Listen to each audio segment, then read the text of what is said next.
Whether or not you have type 2 diabetes, you should consume due to the fact that diabetes almost doubles your risk of heart disease and stroke. Having fatty acid in your diet can. If you are going to incorporate dairy products in your diet, be sure that they are. If you have diabetes, you know how difficult it is to eat a balanced diet while keeping the blood sugar levels under control. Certain foods raise blood sugar levels while others lower them, but many people must go through years of trial and error before discovering what works best for them and their bodies. Fortunately, I am going to tell you today which foods will naturally superior to others thanks to years of scientific clinical research and my personal experience as a diabetes specialist. So, let's get started. I am Dr. Ahmet Ergin. I'm an endocrinologist dealing with diabetes on a daily basis. So today I'm giving you the best foods to eat if you want to get your diabetes under control. So, top 10 foods that can help control your diabetes and lower your blood sugar, of course. So if you want to get the most out of your diet, consider diabetic meal planning. Plan ahead of time and prepare your meals in advance to reduce the chances of snacking, number one, and unhealthy eating, number two, because you will also save a lot of time and energy trying to find the good food if you plan ahead. I'll go over the most of the healthy meals, but you should also visit a qualified diabetes educator at least once to assess your unique nutrition needs. Our team actually have a CDE. She's quite knowledgeable, she is very personable, she's very nice. She can schedule a session with you at least once, maybe a few times, to make sure your diabetes and diet needs are met successfully. And that can be found on our website at sugarmds.com under the Get a Diabetes Coach tab. Number one, I'll start with veggies. So veggies that aren't really too starchy. So if you have diabetes, I'll say non-starchy vegetables are among the healthiest things that you can eat. They will not only fill you up, but they will also provide you with the important vitamins and minerals and so forth that will also help manage your blood sugars and prevent the complications and inflammation. So, non-starchy vegetables are a complete food with just a trace levels of sugar and high fiber content, so you may actually eat as much as you want without having to worry about crazy blood sugar spikes. Choose fresh, canned, or frozen vegetables that have not been salted or marinated in any sauce or any fluid to get the most nutritional value out of your non-starchy vegetables. So, non-starchy vegetables include a few of them that I will include here for you. Is artichokes, for example, the asparagus, the avocados. Avocados is practically a fruit, but it has less than 1 gram of sugar, low carbohydrate, a high fiber content, and a lot of good fats. So you won't have to worry about your blood sugar rising when you eat these things. Avocados also may have properties that actually make them especially useful in the prevention of diabetes. I'll tell you about a study. So a recent mouse study discovered that avocatin B, or AVO-B, it's a fatty acid molecule found only in avocados, prevented oxidation in skeletal muscle. Oxidation is like rusting in your body and the pancreas, so resulting in quite a decrease in insulin resistance. So what else we have? Broccoli, right? Famous. Cabbage, cauliflower, celery, cucumbers. Beans are practically a legume, but in their green form you can call it a vegetable. Hearts of palm, mushroom, olives, onions, squashes, tomatoes, zucchini, and there's a lot more veggies out there.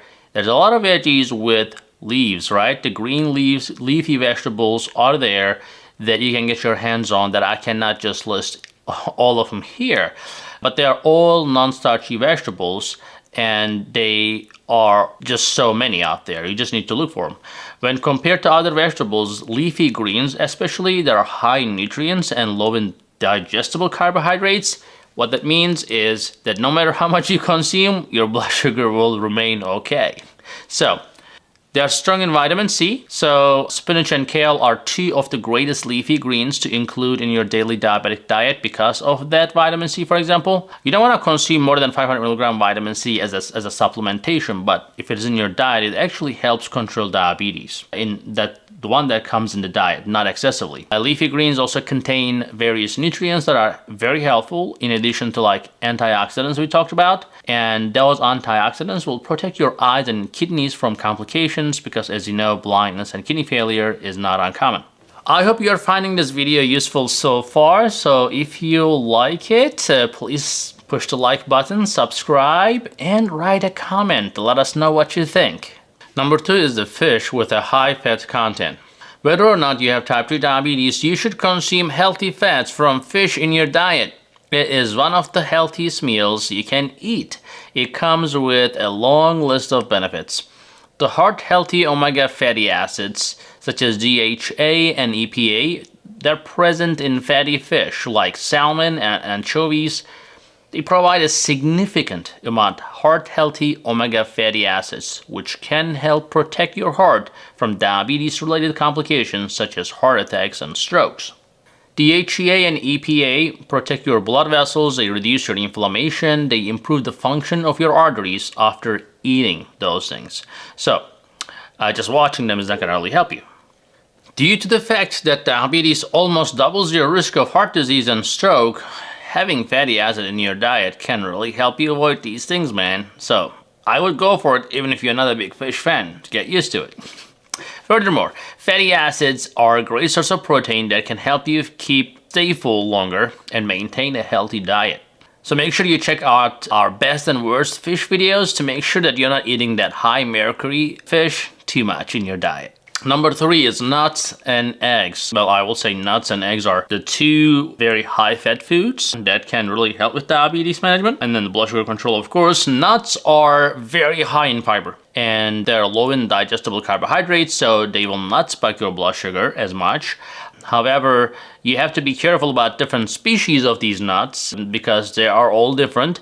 So some of them contain a lot of carbohydrates, especially high carb with low fiber content. But almonds, the Brazil nuts, the cashews, hazelnuts, macadamia nuts, pecans, pistachios, and walnuts are basically the best nuts for diabetics to eat. If you are trying to reduce the weight, keep in mind though that the nuts should be eaten in moderation because of their high fat content, which reflects as high calorie content. And if you ingest them enough, then you will not be able to lose weight. So the eggs are also, that's number 4, considered heart healthy unless you exceed the limit.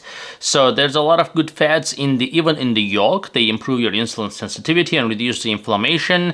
There's choline in there. There's a lot of antioxidants to help reduce the inflammation in your body and the free radicals and so forth. And if you decide to incorporate the eggs, make sure that you at least eat 1 yolk. But remember, if you have high cholesterol, your limit is 300 milligram of cholesterol in your diet, and you're actually getting 180 milligram of that cholesterol from just 1 egg yolk. So if you're going to eat more eggs, I would say eat 1 egg yolk and add more egg whites to increase the protein content, unless you have advanced kidney disease, then you don't want to excessively eat protein either. So most healthy people who do not have excessive cholesterol problem or on statins and their cholesterol is really very good, then you may not have to worry about eggs too much, so eating up to 7 a week should be okay.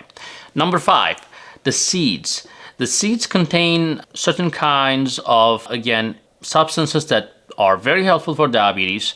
So 2 best seeds for diabetes are going to be chia seeds and flax seeds. So chia seeds are high in fiber and low in carbohydrates, and then they also have been shown to help reduce the blood sugar levels. In a, for example, 28 grams or 1 ounce serving of a chia seed that are fiber, which doesn't really increase your blood sugar. So chia seeds pudding, for example, topped with some berries is a great breakfast option that I love 100%. It's much better than cereal that you can have out there. The flax seeds are also beneficial since they can actually help with the blood sugar control. They lower your risk of heart disease, they lower your cholesterol and chance of stroke. I would also say that choose ground seeds or make an effort to grind your own flax seeds at home to improve the absorption, because there's really not much health benefit for eating the whole flax seeds. Number 6, the oils. So there's an extensive spectrum of health promoting qualities of extra virgin olive oil we all talk about. All the other oils probably be avoided. There are a lot of antioxidants and anti-inflammation in the olive oil. We have a specific olive oil video as well that you can look into for more details. It's one of the most helpful oils actually for lowering the risk of heart disease. It contains a lot of vitamin E, which is an antioxidant, and a genuine extra virgin olive oil is going to have you go a long way. You can drizzle it on salads or use it in marinades or cook with meats and vegetables unless it's super high heat. So don't fry the stuff in the olive oil, but you can saute and still enjoy your olive oil pretty much in every meal. There are things in olive oil as well that will actually make you secrete insulin as well. So that's amazing. The other natural oils that you can use without too much worry is coconut and avocado oil. So if you're not a big fan of eating avocado, you can actually use avocado oil in your meals. Coconut cream, unsweetened, and coconut milk is also okay as well. I hope you're finding this video useful so far. So if you like it, please push the like button, subscribe, and write a comment to let us know what you think. Number 7 is apple cider vinegar is another great thing to consume. Apple cider vinegar is, as you know, prepared from the apple juice. Again, we have a separate video for that if you're interested in for more details. But for a good reason, apple cider vinegar is very popular among the health-conscious people. So it is fermented acetic acid. So when you take that with your carbohydrate-containing meals, it will help to increase the insulin sensitivity, so you will be able to keep your blood sugar under control better. It will lower your fasting blood sugars, and then it will lower your blood sugar response to those foods. So up to 20% less spike. So let's say you're gonna go up to 200 when you eat something, a meal, but if you have apple cider vinegar in that diet, in your salad, etc., you may actually end up spiking up to 180, which is 20 points, not too bad. It may not work like that for everybody, but when it works, I think it's worth to consider to consume in your daily foods. To avoid hurting your teeth and esophagus because of the vinegar's high acidity, it is also highly recommended that you have apple cider vinegar. You mix it with a spoonful of water, or you can just put on your salad with the mixture of your dressing. You can also just make a juice with it, etc., with other non-caloric juices. Number 8, spices. Yep, the good part. Let's spice it up. Turmeric and cinnamon are the 2 most commonly used spices for that purpose. So they're powerful tools, especially when it comes to managing diabetes. So in our SugarMD supplement, for example, we have a lot of spices that brings your blood sugar down. So check it out. In order to obtain the best results though, for example, for cinnamon and turmeric, you have to have them in your diet pretty much on a daily basis. So that's why for people who cannot have these things in the daily basis, taking a supplement may be okay option. The flavor of almost any food or beverage will be increased with a little kick of addition of a cinnamon. So just keep that in mind every time you're having your coffee or something. It has been tried in several trials, and it has been shown to lower the blood sugar levels, improve insulin sensitivity, and lower the hemoglobin A1C levels. But remember, not every cinnamon is very helpful. Ceylon cinnamon is what has been shown to be really beneficial for diabetes. And interestingly also, we came up with a product called super berberine and Ceylon cinnamon. Super berberine is something called dehydroberberine, which is much better absorbed and much better side effect profile compared to berberine. So we implemented that in our supplement. It is available, and if it is not available at the time of you watching this, it's going to be available the latest in early 2022. So to activate a medicinal element of turmeric in your mixture, you may want to use some black pepper as well. That will also make it even better. Number 9 is the probiotic-rich dairy products. So if you are going to incorporate dairy products in your diet, be sure that they are high in helpful probiotic to get the most health benefits. Greek yogurt, for example, is a wonderful option. It is low in sugar and high in probiotics. In clinical trials, Greek yogurt has been demonstrated to improve the blood sugar control, even it lowered the risk of heart disease, which is our ultimate goal. Plain Greek yogurt is preferable to the flavored versions because those flavored options contain a lot more sugar and they're much more processed, which may cause your blood sugar to spike and you may not get the benefit. Number 10 and the last one are beans. Beans are low cost, they are nutrient dense, and they're incredibly nutritious. You'll be fine if you don't eat the beans with your rice. So beans are super high in B vitamins, minerals like calcium, potassium, magnesium, and a lot of fiber. Again, if you're not consuming beans with rice, it should not spike your blood sugar because they are low in glycemic index, which is crucial in diabetes management to choose the low glycemic index foods. So keep in mind that a cup of cooked beans equals to 1 starch diabetic exchange, so that's around 15 grams. It provides about 80 calories and 15 grams of carbohydrates, so you should not have more than 3 exchange or more than 45 grams of carbs at all, and those carbs should always be low glycemic index, such as beans. So half a cup of bean will be your exchange, which is 15 grams. So if you're having full cup of beans, that's almost 30 grams of carbs. So if you go excessive, any carb can spike your blood sugar, so you have to be careful there as well. So guys, I hope that was helpful. So please remember to subscribe, share, and we'll see you in the next video. Hey guys, I hope you're enjoying this channel so far, and I hope you subscribed already.